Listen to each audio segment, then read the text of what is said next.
Mbote bandeko na poko na lelo tozali na émission moko sous umbrella ya notre chère maman Marie-Paulina Godwin na motema no ya malamu tika ete nkolo akanisela yo mingi tango na yambaki Yesu il y a de cela plus de 25 ans yo zalaki parmi bato bamonaki ndenge na utaki na bosoto ya vie ya o nazalaki nango ya milangwa pe ndenge na yaki ko joindre bino donc ndenge ozo sala musalo moi ça me fait un très grand plaisir ya koya ko contribuer ya koya ko assister ya koya na ba information oyo ndenge yo moko lobaka emema un plus na communauté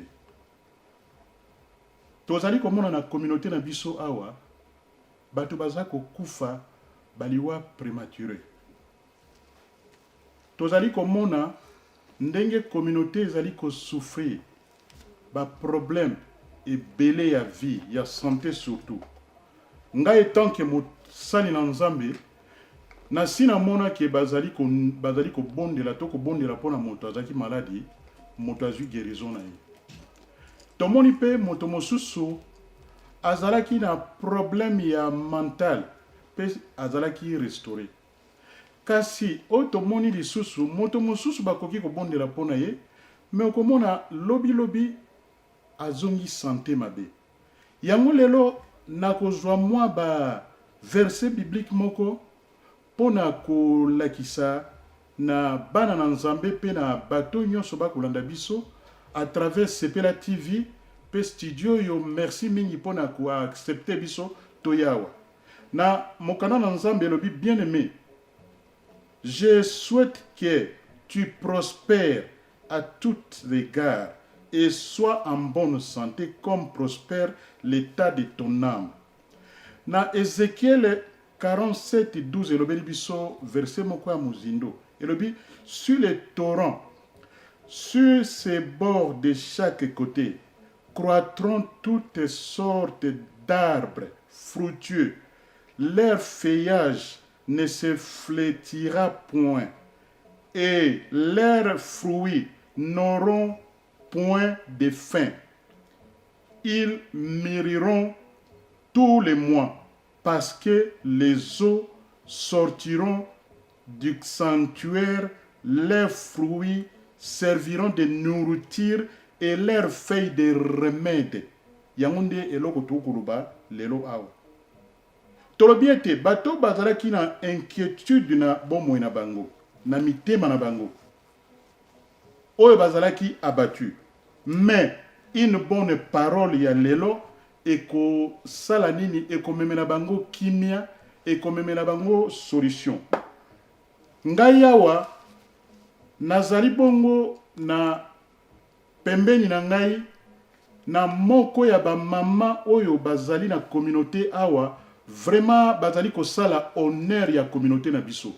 komona ete mama congolaise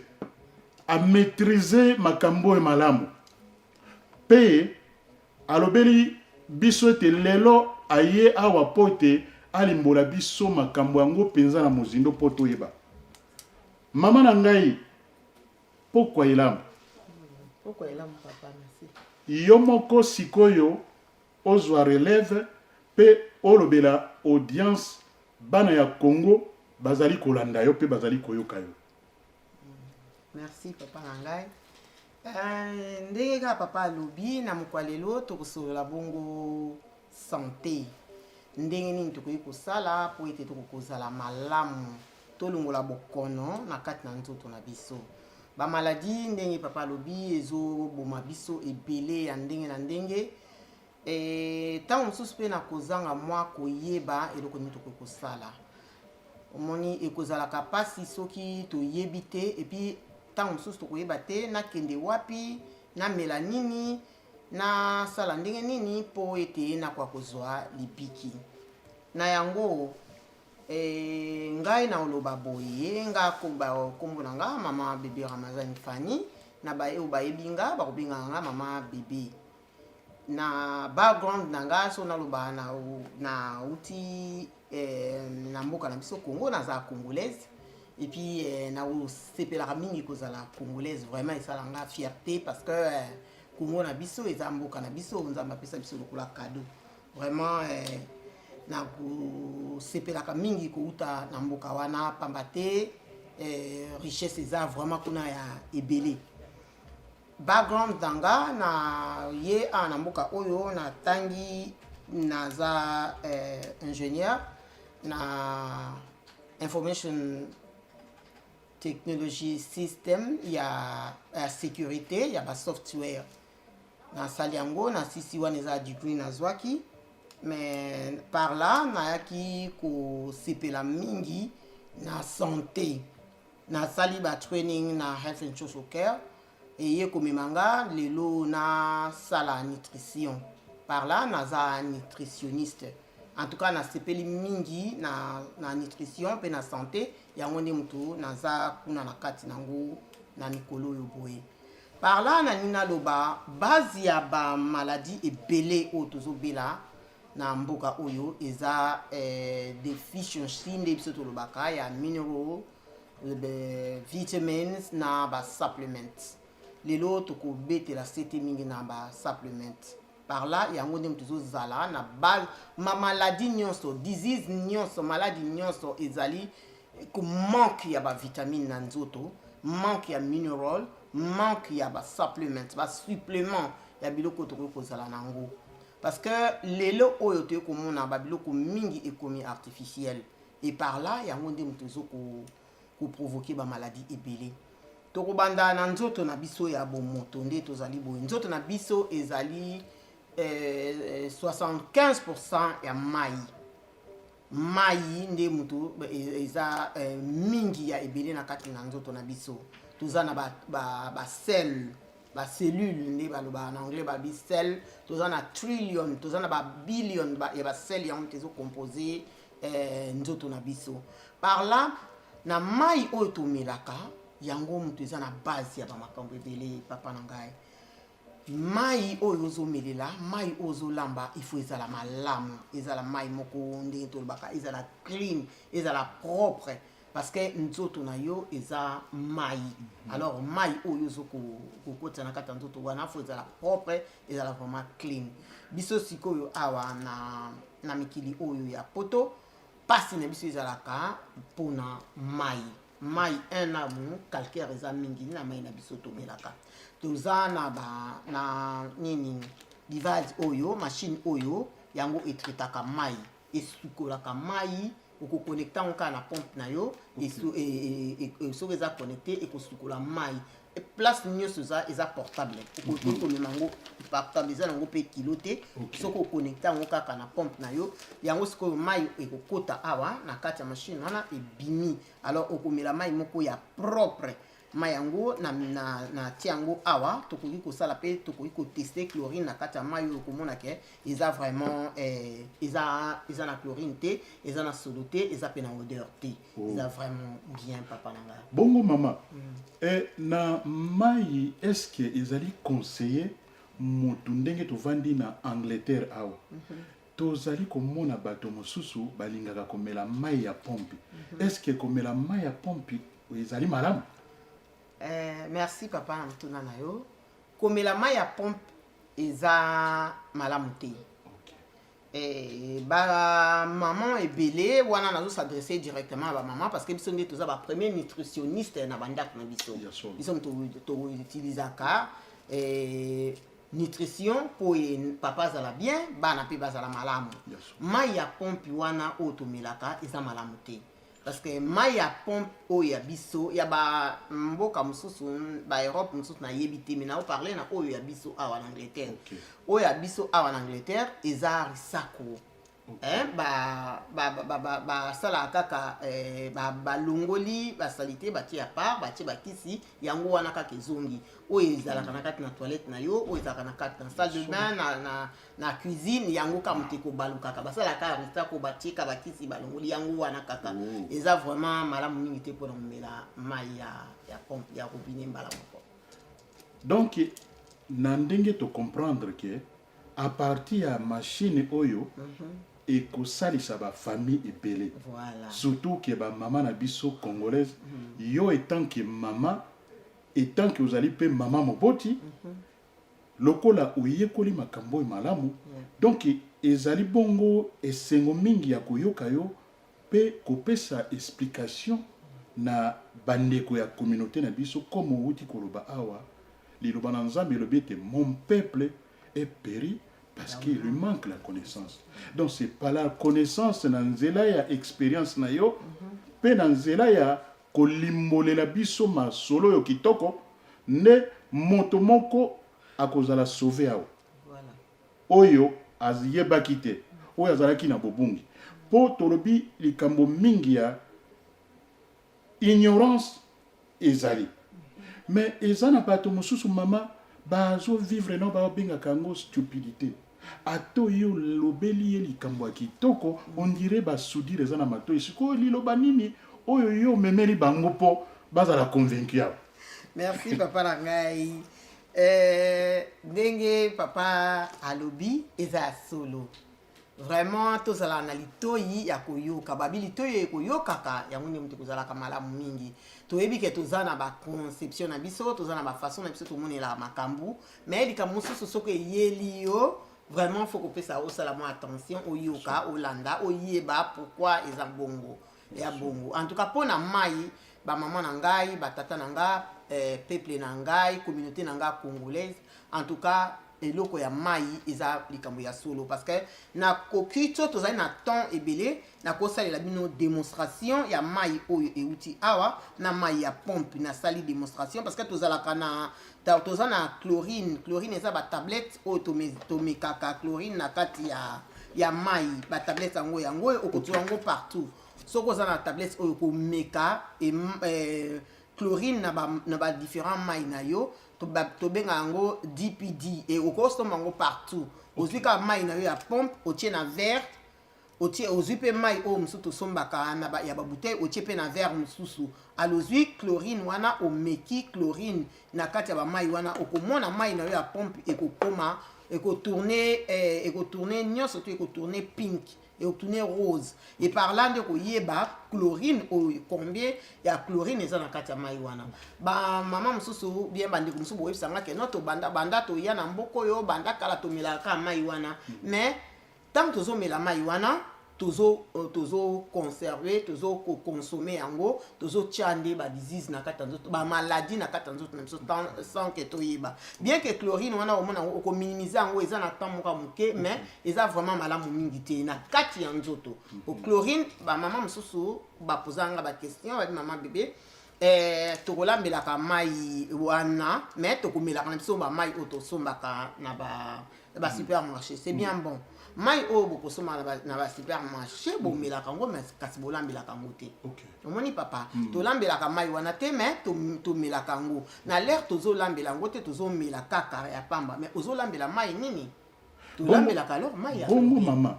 est-ce que mai wana ya pompe ntango bamama mitu makasi bazokontinue kolobaka te bango bazwaka mai wana oyo ya pompe batokisi est-ce que soki batokisi mai wana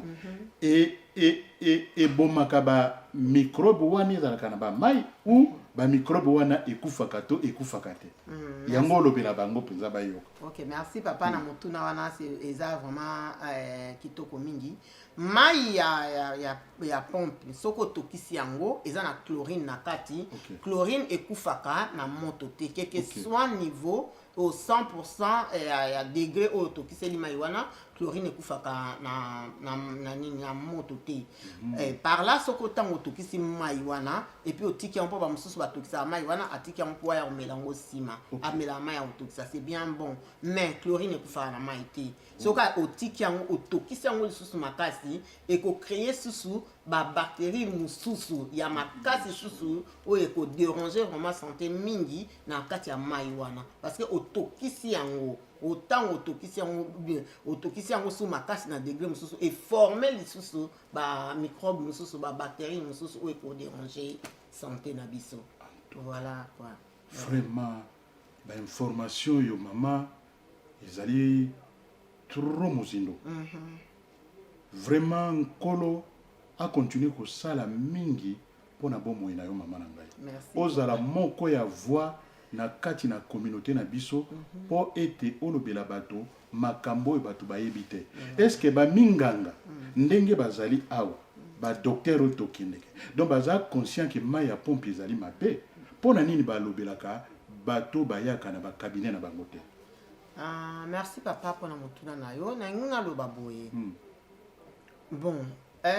docteur ayebi consciemment bayebi na bango ke mai oyo ya pompe eza risako wota eza bien vraiment te pour la santé na biso. Omoni mais pona ayebisa yo akoyebisa oke komelaka mai ya pompe te mais certaines balobaka ke mela mai ya pompe parce que yango ezo détruire ba bactéries mosusu ya mabe ou bien malamu na kati ya nzoto na non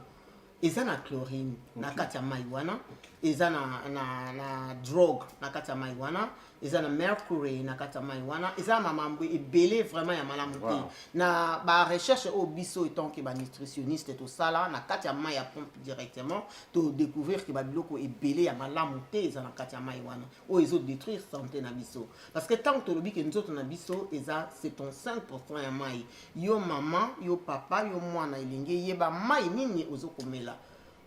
ozo kokotisa na kati ya nzoto na yo mama ya bana kokomela parce que oyo eza malamu mutu nyonso akoki ni kosomba yango akoki koafoda yango mpo akonekta yango na ndako na ye amelaka mai ya malamu parce que mai oyo tosombaka na babutei tolambela yango te. Bongo bamama oyo basombaka babiloko lokola na wenze bafruit balégume sikoyo aye na ndako azwi mai ya pompe abandi kosukola yango estce yo ozoloba nini mpona yango? Merci papa. Mai oyo tosukolela nango balégume na biso na opesaka exemple omoni balégume mwana eutaka mosika eutaka bamboka na bamboka ekatisi ti eye kokomela biso ana bafruit na biso eutaka bisika na bisika na bisika wana place eutaka mpo ekoma ti na place oyo biso tomona toke kosomba na basupermarché ou bien na bawenze batiaka yango bawax batiaka yango basilicone de façon ke ebeba te na nzela mosika place euti kuna ti bisika oyo ya kokoma po ebeba te eza na bawax eza na basilicone batia yango bien po sika oyo ebeba te etango biso tozwaka tosukolaka yango papa tosukola yango malamu te okotala soko olobi olongola wax na kati ya pomme na yo ou bien na kati ya ndunda na yo emonanaka nango mais yo siko ntango soki osala attention to komona yango te osukoli yango kaka na mai wana ya chlorine ozwi yango mpe olambeli yango kaka bongo eza na wax eza na silicone yango sikoyo nde moto ebebisaka mpenza makasi par là soki olobi ke no nazwa ata mwa savon moke nasukola nango savon on wana yo osukoli nango eza mpe na chemical nango soki osukoli nango mpe donc eza kaka ya kobeba eza mpe ozokontinue kaka kobebisa yango de plus en plus ti eya okoma na nzoto na okoma kolia yango donc yango wana tomoni kie raison bato bazobela mingi surtout bato ya communauté na biso donc ezali juste makambo ozoloba ya mai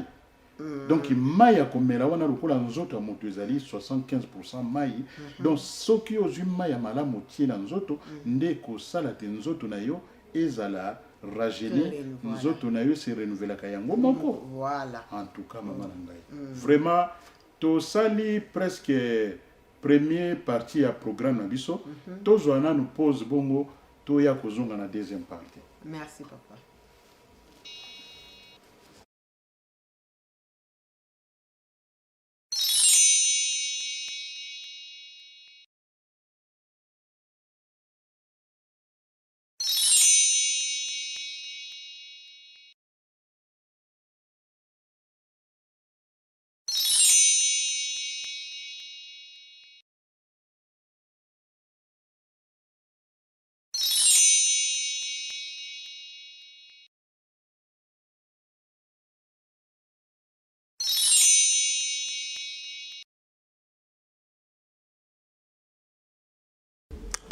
Bonjour et bienvenue à Katia Sepela TV. Je m'appelle Cynthia Kams. Nae pour mimabino sango yasika. Bino mo boyebi que Sepela TV et linga pe sabino ba offre chaque jour, chaque mois, chaque année to linga ka tozawana ka poto sepe sabino. Alors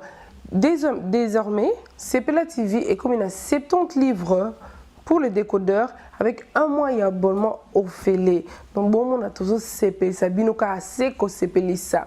Et aussi bana ba jeune bata âge nanga so bolinga ba parents na bino bo sombela bango décodeur ya Sepela TV. Bo pesa bango pour ça nostalgie ya mboka. Oka on ba kenda te ubemba kenda kala avec Sepela TV et pesa bango courage bazonga mboka batala mboka. Comment mboka est développé.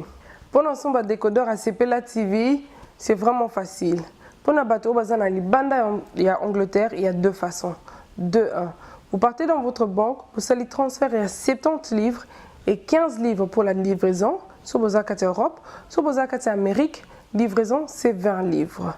De deuxièmement, donc beaucoup de sites na biso, oeza www.cpelatv.com, fouti décodeur nabino avec PayPal. C'est vraiment facile, plus facile qu'au bonjour. Pour la bateau, au bazar la carte Angleterre, il y a 3 façons pour vous son décodeur et Sepela TV. De 1, la même chose. Pour transférer 70 livres dans la carte banque, il y a Sepela TV. Dans la carte compte, il y a Sepela TV. Plus 5 livres, il y a livraison pour le local. De 2, puis on peut continuer la carte www.cpelatv.com. Vous foutez 70 livres pour le décodeur et 5 livres pour la livraison. 2-3 bateaux dans la carte à Londres, ou un peu même à Londres, c'est aussi facile. Vous pouvez faire les deux autres choses, on a Autoloba, ou bien vous voyez dans la carte studio, na biso, et dans la carte à Tottenham, Hell. Donc c'est simple, détails sur la website, na biso, na site, na biso, vous avez information. Vous voyez dans la carte studio, na biso, vous sombi décodeur na binocage et puis vous refoutre la livraison à 5 livretés. Donc on est là pour nous faciliter binotage pour vous en Sepela TV na katabanda kuna bino. Merci à tout le monde qui ont Sepela TV à la maison. Merci na batu nyoso o bazo panzape sango ya Sepela TV. Zamba pambola bino et à la prochaine fois.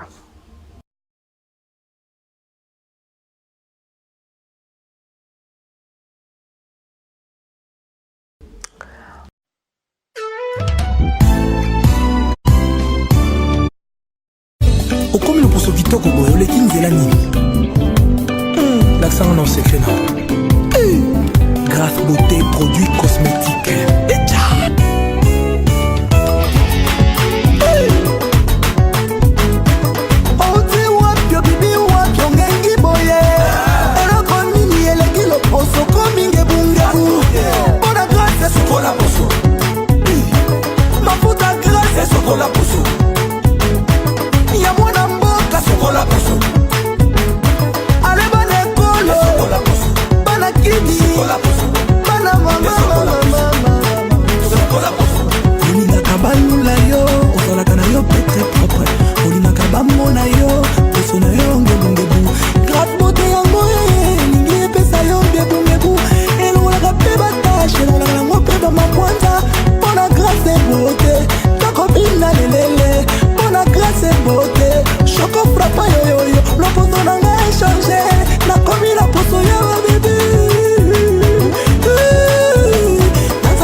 donc ndenge touti kosolola mpe ndenge tozali kocontinue kosolola masolo na biso donc ndenge naye kocomprendre ke ntango ya kobongisa nzoto na biso ekoki mpe ntango tocontinue komelaka mai ya kitoko mpo ete nzoto na biso ezala malamu ekoki. Tozali insister toujours avec ces mots oyo elobeli biso ete mon peuple est péri parce qu'il lui manque la connaissance. Nanzela na connaissance nde batu bako yeba, batu bako zala équipé, batu oyo bazaki na molili nde bakoya komona mwinda. Maman, nazali na ba question belé awa. Navandaka tango mususu même temps que mosala nzambe. Ba mususu bazoloba ke est-ce que bin bozali na ba produit oyo ekoki ko soigner ba maladie lokola ba hypertension, ba maladie lokola ba cancer, ba maladie lokola ba problème ya ba mama, ba lobi ba maladie lokola ba fibrome, ba mususu ba lobi ba gallstone ba mabanga, ba mususu ba lobi ba tubako souffrir na ba hypertension plus. Sikoyo yo message nini oyo étant que nous nutritionniste et expérience sur yo zozali na yango message nini oko lobela bango po ko rassurer bango. Est-ce qu'il y a des solutions? Oui. Merci papa Nangai. La solution ezali. Nde na lobaki na parti na biso liboso na bikwe eloko nyonso oyo omonaka maladie nyonso oyo ezaka na kati ya nzoto na biso eza na base ya manque ya mineral vitamin supplement. Par là tolobaka boye biso étant que ba nutritionniste toza na fondation ya nzoto oyo ndenge nini po mutu azala na nzoto kolongono po mutu azala bien abela te. Biloko mususu mingi oyo tozomona ezo détruire biso eza ba biloko eza artificiel. Okay. Eza na chemical na kati eza na eza na ba vitamine T, eza na ba mineral T, eza na ba supplément T na kati ya nzoto na biso yango nde mutu salaka vraiment ke toza yango nde mutu eza na base ya ba maladie na biso. Okay. Toza na fondation ya ba supplément auto to pesaka bato mingi pona ko sala prévention et puis ko sala repair. Soki mutu azanan po mutu akoma na point que azwa hypertension te, azwa tension te, azwa diabète te, azwa cancer te, azwa ba sorte nyonso ya ba maladie ou tozo benga ba maladie surtout ba maladie cardiovasculaire. Okay. Ba stroke ozo beta ba mikolo tout ça la rasiko prévention tout ça la prévention so qui déjà tout le monde qui a déjà attaqué la maladie voilà tout ça le sikoyo réparation. Okay. Et to pesaka to benga yango de big five big five wana eza fondation pour se prévenir na ba maladie cardiovasculaire to na ba maladie nyonso o ekoki ko attaquer yo. To pesaka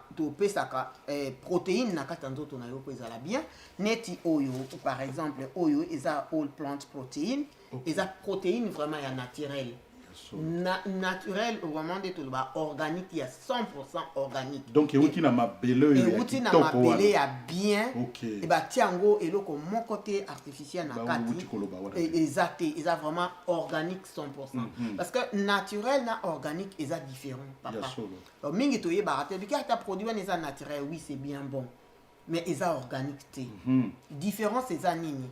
Organique eza que ekoti na kati ya mabele ebimi ndenge ezala batia te eloko moko artificiel ndenge nzambe asalaki mabele pe apesaki biso solution ke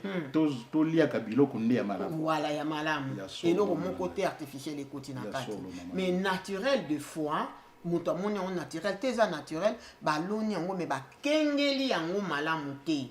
Na kati ya nature eloko moko nyama moko ya mabe ou bien insecte moko ya mabe akoki koya ali yango atiki nini venin na ye wana na kati ya nini ya lititi wana to ya likasa wana tango yo koya kosomba ngo ti ozeli lona nango ekoki kosomba ngo oyebi insecte nini na swaki yango te apaite kango te elonamaki ndenge nini ezalaki na contrôle te et par là mais oyo ya biso tobengi organique eza na contrôle banda na lona nango te na manufacture tango baye kokotisa ngo na kati ya nini ya mulangi par là na ndenge olobi kosala prévention ya biloko wana ke mutu akoma attaqué na maladie cardiovasculaire totiaka ke azwi all plant protéine dans nzoto mutu eza vraiment très important parce que eza 100% par là toye kotie ya ye double X oyo eza na 23 fruits eza na base ya 23 fruits eza na base ya 23 fruits très bien contrôlé toza na besoin nango parce que fruits toza na besoin nango na kati na nzoto toloba koliaka ba fruits oui c'est bien bon ba fruits ozolia est-ce que eza naturel eza organique eza bien ozomona par là tant mosusu oyo ozolia eza ma ninte mais oyo toza vraiment na nini na kolika ete eza malamu parce que na kati ya nini ya nutrition na biso bisika to bimisaka ba produit na biso oyo to landelaka banda na lona nango te na manufacture po ekoma boye par là tozalaka na fondation totie oyo ndenge nalobaki de big 5 totiaka totie double X totie all plant protein tozwi calmant D et surtout pour na biso bato oyo tozovanda na malili tozwi calmant D eza na calcium eza très bien eza vitamine D eza vraiment bien pour parce que mingi pour na biso bato toza na absence ya moi bato oyo baza na bango na Afrique moi eza bien en tout cas baza vraiment na besoin mingi ya vitamine D parce que bazo zwango naturellement parce que maman na kende ki mbala mosusu pas ya docteur quand ndingo lobi na oki docteur ayebisinga lobi biso bato ya loposo mwendo tango tovandi mingi na bamboko oyo malili ezali makasi donc tokomaka na point moko tokomaka na bafatigue moko boye ezosila alobi oyoka bafatigue donc solution ezali nde na eloko vitamine wana vraiment donc bato tozorecommande tokorecommande bana na nzambe le peuple de Dieu boluka bocontacter mama na biso en tout cas bainformation ezali très solide très kitoko pona ete nzoto na biso ezala malamu po toza na communauté awa mingi tokomona ba problème ya ba AVC bato bazo se retrouver mona ka mutu azalaki boye pambala moko atombe na utaki kozala mikoleleki ya ndeko nanga moko atombe na AVC kaka ndenge wana donc nzoka nde ya des solutions oyo ekoki kosala ke mutu azo donc nzoto na ezonga malamu vraiment malamu ezonga pe makasi en tout cas ndenge nazali koloba na kati ya fondation oyo ya Big 5 tozwi vitamine D tozwi lisusu oyo tozwi vitamine C plus eza vraiment très bien na kati ya fondation na biso donc vitamine C vitamine C plus ezali très important plus très important na kati ya nzoto na biso toyekozwa sikoyo omega free oyo eza pe malamu parce que eza na base ya mbisi et par là tosali cette combinaison ya 5 produits wana tobengi on de big 5 yango nde moto eza vraiment basic eza vraiment modèle yango nde moto eza malamu na kati ya nzoto ya moto soko oza na nini na omega free oza na double X oza na protéine all plant protein et fondé vraiment fondation na kati ya nzoto na yo ozomela mai na yo ya malamu oyo eza clean ekodetoxike yo ekolongola batoxique nyonso to na kati na nzoto par là tokonseyaka lisusu bamama oyo baza vraiment na kati ya ndako mama étant que nutritionniste to utilisaka mingi olive oil na biso oyo eza naturel très naturel extrait vraiment na nina naturel 100% naturel na ndenge yango ezaleli na boye eza vraiment malamu mingi et puis lisusu papa balobi naokaki kokata maloba te mama naokaki sekele bususu ezali na olive oil wana balobi ebotisaka même ba mama o basuki za kokata voilà ebotisaka suki na bango vraiment et puis ba mama mingi oyo o baza na nini na ba kutani déjà na bokono ya diabète esengelaka ete komela olive oil ya pure ozomela yango na combinaison ya the big 5 oyo esalaka vraiment malamu parce que toza na ba témoignage vivant ba mama oyo bazaki vraiment na ba problème wana ba meli yango en tout cas ba biki ba kompe diabetic free et longoli bango pe na kati ya nini wana mais eloko ya malamu bango basalaka ba changeaka lifestyle na bango donc ba changer mode de vie na bango ba longolaka ba biloko nyonso oyo ekozala na chemical ba biloko nyonso oyo ekozala na artificiel en tout cas ba éliminaka yango ba changer vie na bango na biloko naturel ba nzungu oyo na komeka kolakisa yango moke na sima eza vraiment ba nzungu moko tobenga yango intelligent cook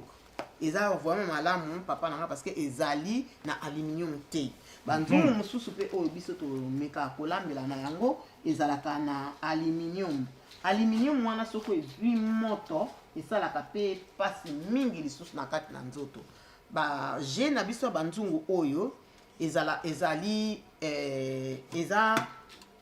na technologie ya sika parce que ntango ozolambela yango motoka ya moke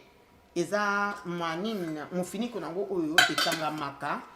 solo ekobima te ya biloko parce que vapeur wana nde moto ekobelisa biloko na yo okoza na nzungu ya liboso ya mibale ya misato tokolamba yango 4 nzungu nyonso ezobela mbala moko parce que eza kaka na moto ya moke vapeur moko ka ya CO place honnête ezobelisa banzungu na biso nyonso eza sans aluminium okogarde yango mpe ekowumela ebele eza vraiment banzungu mon for life eza kitoko mingi mpona kolambela yango oza sur na eloko oyo ozokolamba na kati mpe ozotokisa yango ke mofiniko nango soko ekangami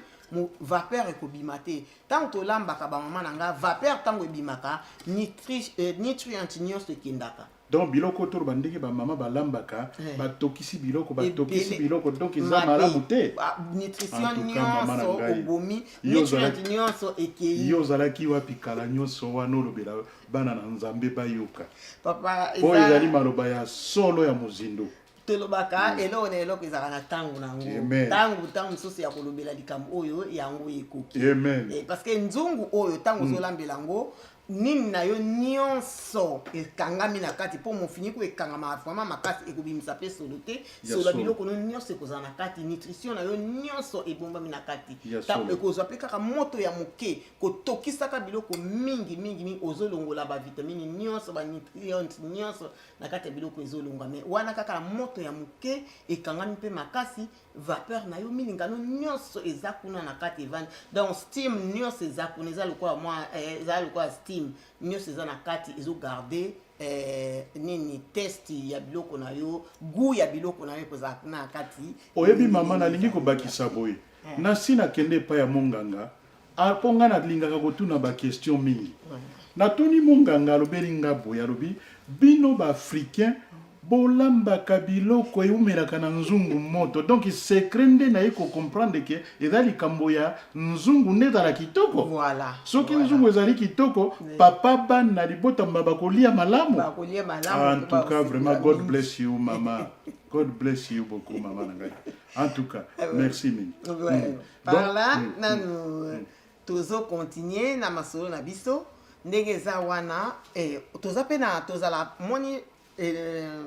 na tongo ntango mama olamuki na bana prepsodome mosusu oyo tosukolaka nango minoko eza na bleach bleach babengaka neti javel par là eza mpe malamu te biso sikoyo toza mpe na barange ebele ya biloko na biso mosusu oyo eza pesoda na biso eza glissa eza vraiment naturel 100%. Et puis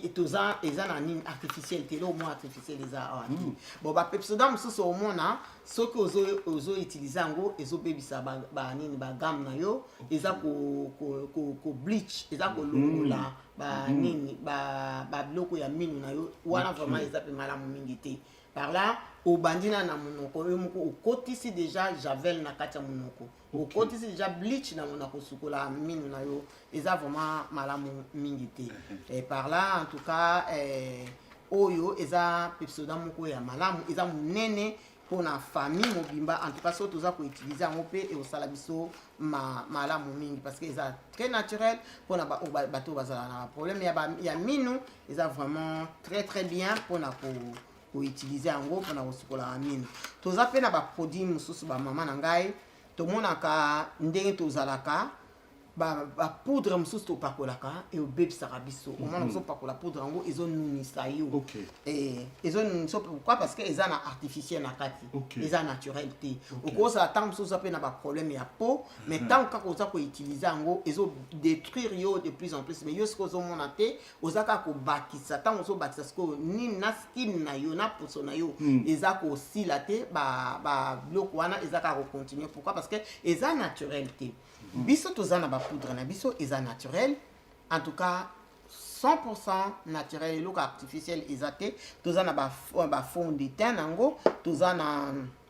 na oyo eza poudre, oyo eza fond de teint, oyo eza conceal là toza na babiloko ebele barange ebele na biso eza kaka naturel bamafuta ya kopakola eza naturel. Dernièrement toyokaki basalaki biso bareproche ebele na biso bamama badéodorant tozoutilize na baparfum papa na nga eza na mercure na kati eza mpenza bien te mosusu eza na nini na aluminium eza vraiment bien te ezodétruire basel na biso sans ke toyeba yo ozali mama lobela bamama bakoyoka langage na yo polele voilà mpo nga soki nalobi ye aza mobali makambo ya bamama ayebi te mama ye moko azali awa azolobela biso mpo toyekola mpo toyeba mpo toevite olie tozwaka kaka ke bandoki makambo nyonso bandoki nzoka nde ignorance ekokomela yo ndoki. Voilà. En tout cas, gloire à Dieu. Merci papa nanga. Toza na ba produit eza naturel mafuta mosusu ozopakola na nzoto eko eza artificiel eza na babiloko ya mabe basali bamélange ebele ezobebisa poso lelo kokomona ozongenga nango ozopakoli oteli osali boye lobi oyebi situation na ndenge kozala te omoni eza vraiment kitoko mingi te bamama na nga to éviter babiloko ya surtout hydroquinone oyo ezobebisa baposo na biso esa mingi te to recourir mingi na babiloko eza naturel yango moto ekobongisa biso mpenza nzoto bien toza na badéodorant na biso eza naturel toza na baspray eza naturel voire même na baparfum na biso toza nango eza vraiment naturel papa na ngai parce que toza na posa te ya utiliser babiloko artificiel kokotisa na kati ya nzoto. En tout cas mama na ngai vraiment makambo lobi matoi na ngai esprit na ngai nyonso eza kolanda yo sikoyo tozwa nanu mwa pause moke bongo toya kozonga lisusu mpona koclôturer programme na biso na mokolo na lelo. Merci papa. Bonjour et bienvenue dans Katia Sepela TV. Je m'appelle Cynthia Kams. Na epona mimabino sango ya sika. Bino mo boyebi que Sepela TV elinga pe sabino ba offre chaque jour, chaque mois, chaque année to linga ka toza wana ka poto sepe sabino. Alors, désormais, Sepela TV est comme une 70 livres pour le décodeur avec un mois d'abonnement offert. Donc bon on a toujours CP sabino ka seko sepelisa. Et aussi bana ba jeune pata âge nanga so bolinga ba parents na bino bo sombela bango décodeur ya Sepela TV. Bo pesa bango pour ça nostalgie ya mboka. Oka on ba kenda te ubemba kenda kala avec Sepela TV et pesa bango courage bazonga mboka batala mboka. Comment mboka est développé. Pendant son décodeur à Sepela TV, c'est vraiment facile. Pour la bateau bazana libanda il y a Angleterre, il y a deux façons. 2-1. Vous partez dans votre banque, vous allez transférer à 70 livres et 15 livres pour la livraison, sur vos actes Europe, sur vos actes Amérique, livraison c'est 20 livres. De deuxièmement, donc beaucoup de sites na biso, www.cpelatv.com,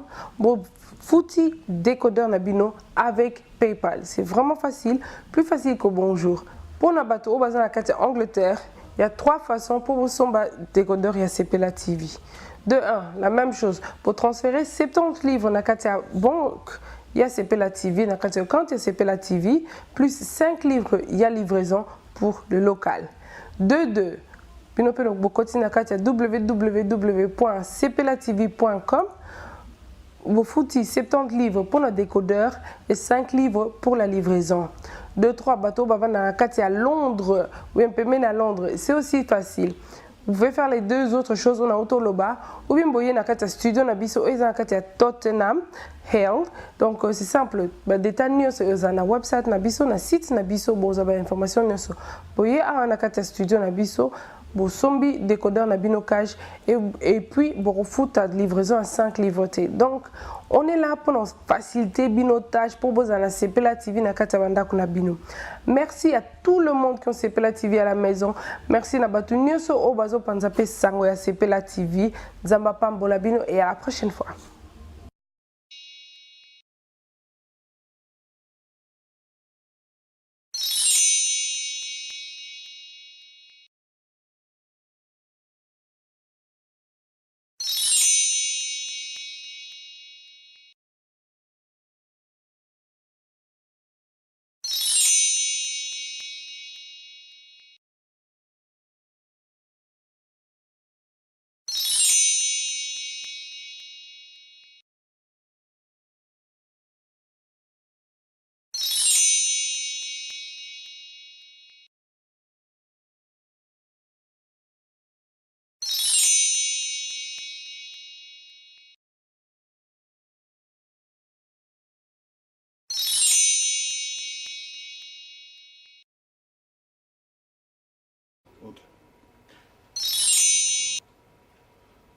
mama bébé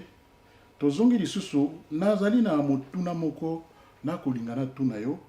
po na ministère ndenge tosalaka tokomi ko remarquer ba mama mingi bakomi na problème ya miso bazomona lisusu te bakomi pe na ba problème ya makolo pasi bakomi na ba problème oyo balobi ba problème ya ba mama yo sikoyo na message na yo na ya lelo ozali kolobela bango nini olingi olobela bango nini po bayeba nini yango mosusu oyo ezali ebombami ke bayeba na malamu. Merci papa. On a un problème à misu, bato basa na problème à misu, net ba cataracte, glaucoma, vision, banini. En tout cas, tout sunga bango, tout ça na ba produit na biso, oh ils a vraiment bien et sous la misu clairement au moins on appelle ça que ata ba écrit les amis qui vous avez autant raté ou bien portable ndenge za boye, vous avez autant la message té ou bande temps la message dans l'autre très bien. Tout ça na produit, tout ça na combinaison tout ça là ka. Il y a ba produit wana tout chaka et balbon lutein carotine tout ça on a double X donc so pesi mama pour la mise en tout cas meli yango okoyoka vraiment malamu pour na ba makolo ndengo lobi wana to saka combinaison na biso ya ya big 5 na glycosamine pour na makolo pourtant on azoyoka makolo pasi ezaka ba cartridge na ye ba carte ba omoni na kati ya makolo na biso tozaka na ba mwa lipinière na kati wana mwa ba nini moko to bingango ba cartridge biso bingango ba cartridge na anglais et yango esilaka a force tango zokola ba collagen na yo pe na kati na nzoto ezokenda na ko diminuer ba collagène na ezo kena osila ba cartridge pe ezokenda ko sila par là lokola to salaka supplémenter na biloko otozolia yango mte falaki ebanda ko compléter na place wana na mbuka ou mais malheureusement ba biloko nyonso otozolia eza fake si je peux me permettre à koloba bongo eza malamu pinzate parce que nyonso eza artificiel bazaka na lokoso mbongo voilà pour na nini mais biso ba nutritionniste to pesa conseil il faut que ça la ba supplément faut qu'on mela ba supplément wana ndem te ko sala yo malamu na katanzo to po batisa oyo za ko zanga na biloko oza kolia parce que biloko alelo minéral les alités vitamines ezate et nutrition vraiment za malamu te par là nde to conseil à ba maman pour to sala ka ba supplément na nini na nzoto bongo na moni osimbi eloko moko lokola produit ezalini oyo eza glista eza pona na basolo ya munoko ba oyo ta mususu zo brosser vraiment zo utiliser ba blo mususu ezo simba penza te moi solo moi laine moi ko ya malamu penza mingi te eza vraiment bien pona ko spray yango na munoko esala mo malamu zo pesa moi solo moi malamu so solo là ça la bien maman en tout cas au pesa sur ba information malamu bon ça pena papa tout ça pena ba jus na biso eza oyo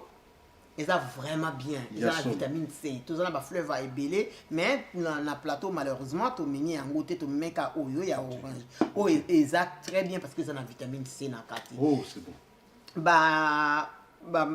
nini ba jus mususu ba papa mingi surtout bien bolinga ko mela ba energy drink eza vraiment malamu te parce que ça na caféine na kati eza na fofu na kati eza na fruit eza vraiment bien to ya sucre belé mais tandis que oyo ya biso eza vraiment bien contrôlé eza na to ya sucre moko réduit ata moto aza na diabète akomela na yango sans problème donc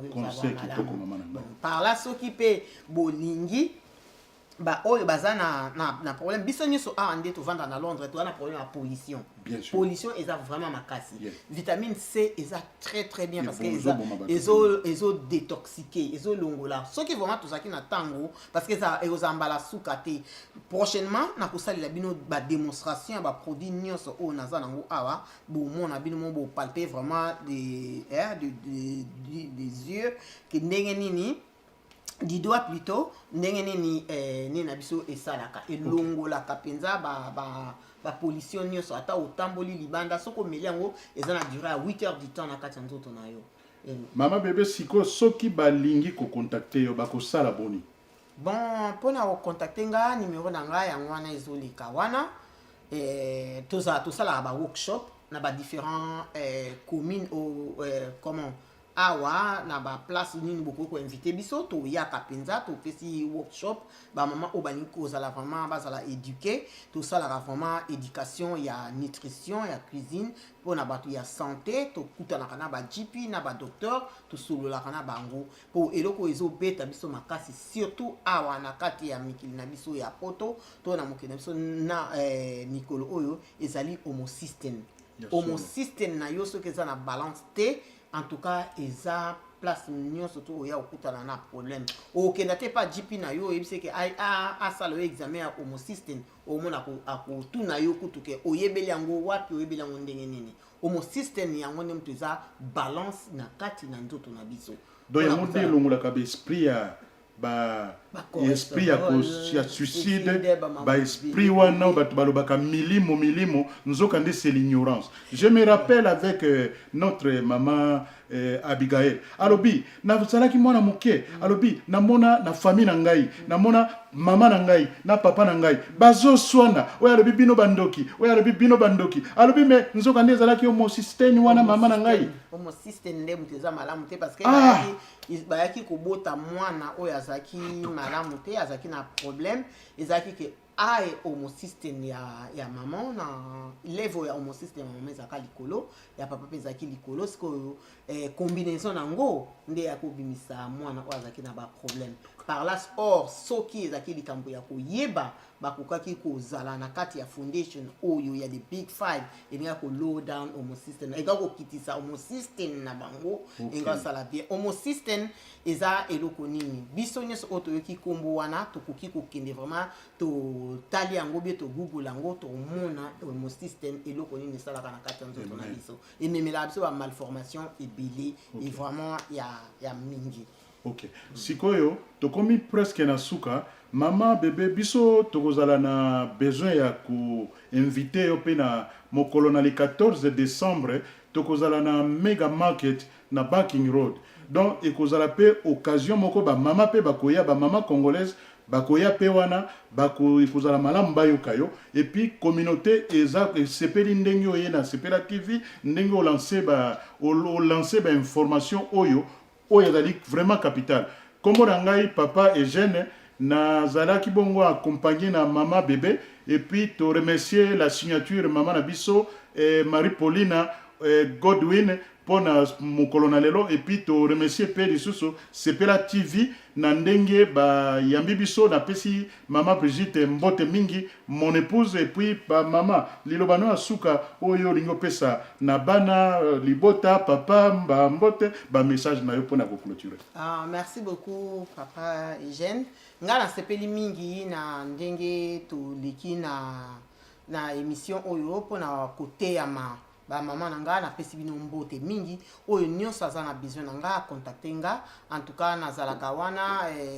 24 heures sur 24 heures pona ko lendisa ba maman pona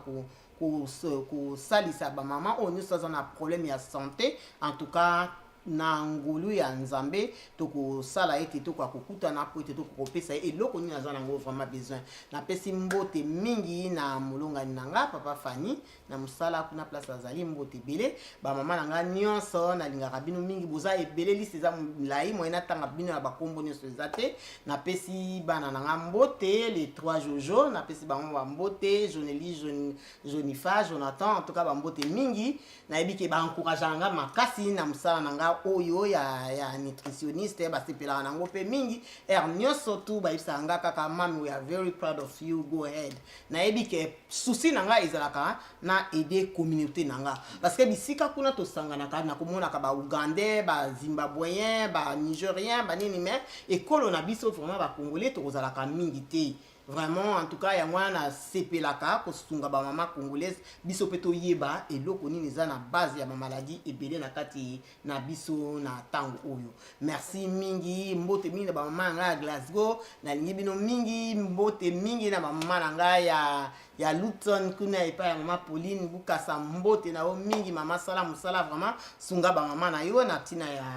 ya ba supplément oyo poto kwa kozwa solution na oyo se ko komela biso. Merci. Thank you.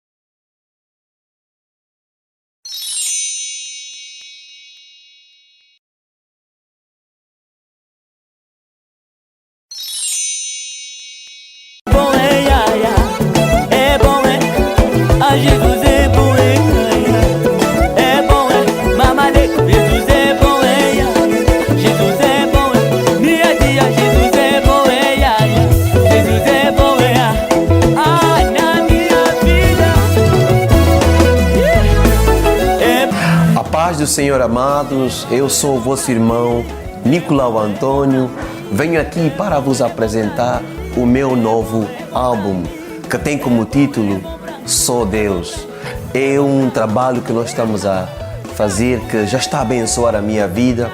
e tenho a fé também que vai abençoar a tua vida. Brevemente nas bancas, Só Deus. É o meu novo álbum que estará disponível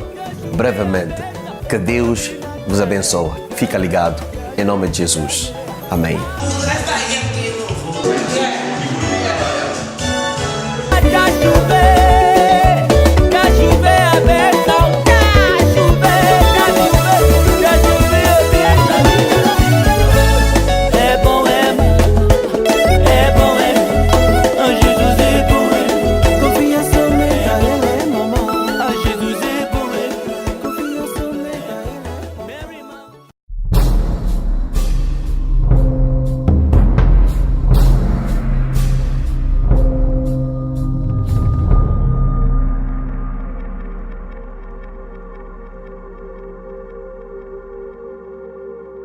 La monnaie est au cœur de nos économies.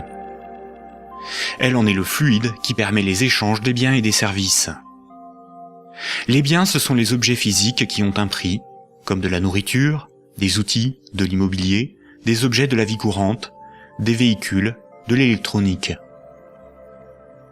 Un service, c'est du temps que l'on consacre à réaliser quelque chose contre une rémunération. Les architectes, les médecins, les garagistes, les peintres, les avocats, les comptables vendent de leur temps, sous la forme de services.